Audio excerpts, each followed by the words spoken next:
So on start here, we are setting up our current user to firebase.getCurrentUser, but of course we haven't actually created the user. We haven't created everything inside of our state listener. So that's what we're going to be doing now, because this is what it's going to be listening constantly of changes that happen with our Firebase authorization. Very good. So let's go ahead and create our state listener. So I'm going to do that on create. So I'm going to go ahead and say here, auth state listener is equal to new Firebase auth state listener, and there we go. We have on state changed. That's where we're going to be doing our work. All right, so what happens here? Well, on state changed, we want to do something. Well, what is that we want to do? Well, we want to make sure, first of all, that our current user is still the same. So I'm going to say current user, right? Because you remember we're listening here, is equal to Firebase auth.getCurrentUser. You've seen that before. Now I'm going to say if, in this case here, current user is not equal to null, then we know we have a user. This means user is already logged in. And we can do whatever we want to do. Else, user is not logged in, we can also do, say, no user yet. Okay, so at least we have that. So this will always be listening of changes that happen with our state listener for our authorization. At this point here, we don't need to do much because we know at this point, if they are creating an account, they surely don't have a user. So this is probably the first time. So at this point here, I just want to show you how to do this. You will see me doing the same thing on other activities. Okay, so we are set up here with our authentication listener that will keep listening on changes that happens with Firebase authorization.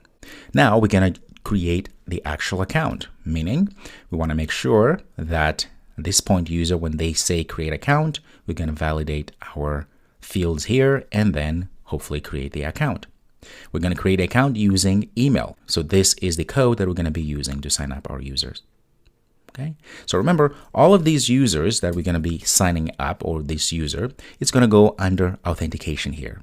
Make sure also that we have this set up to where our app here will allow emails like we did before.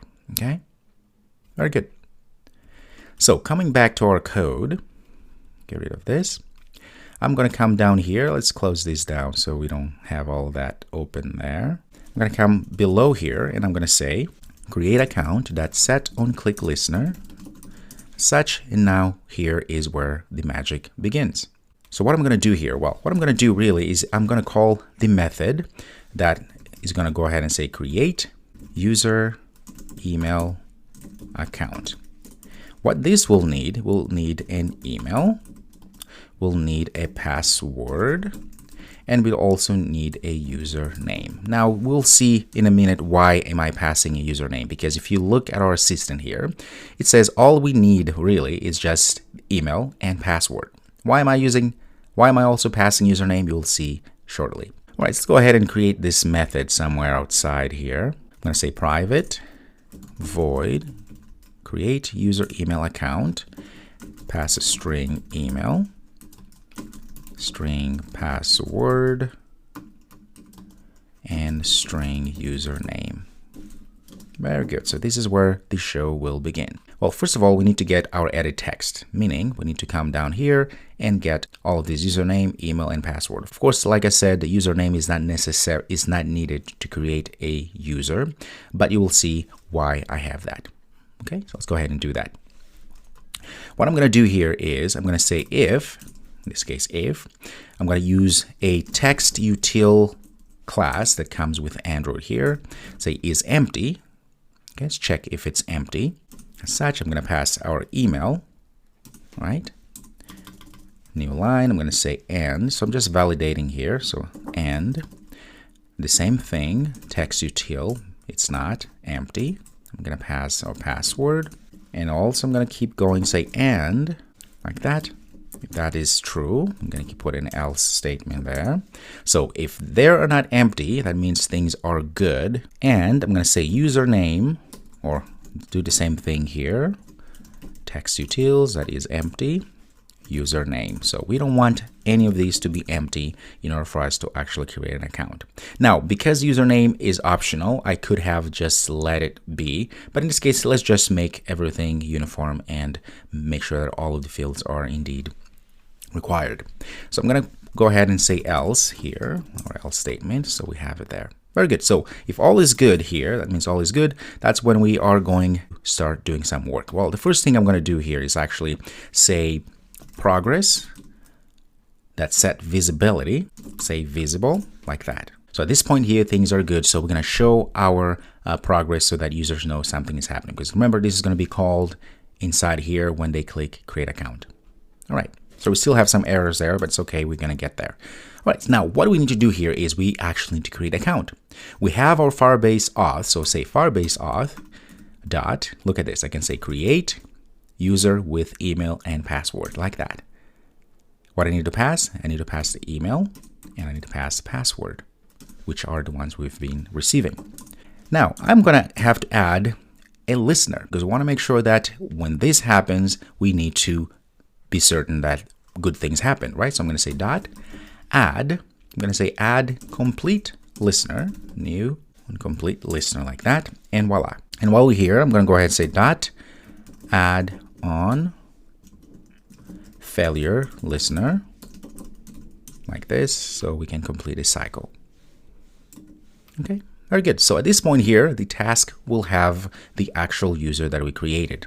So right now what we have this object task. So the task will have our user that we just created and some other metadata. But we are good citizens. First of all, we're going to go ahead and check to make sure that our task object here is successful, meaning that indeed the user was created and everything is great. I'm going to say else something went wrong, meaning it wasn't successful. So what is it that we're going to do once we know that the user has been validated, so the user was created? Well, first of all, we take user at this point, we take user to the add journal, right, activity. That makes sense because they're successful, everything is great, we have them, just let them start adding things, right? But before we even do that, we need to think of what is the main goal that we're trying to do. Because remember, we talked about the username that we're also passing.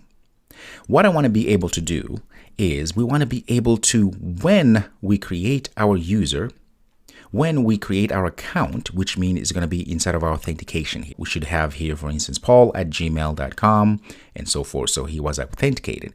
But we also want to be able to go to our database here. When we create our database, our collection, we're going to have our document. We want to have a collection of users so we can keep track of all the users that we're adding. So each time someone installs their application on their phone and they create an account, we want to make sure, first of all, to create account, right, to validate them, like I said in our authentication.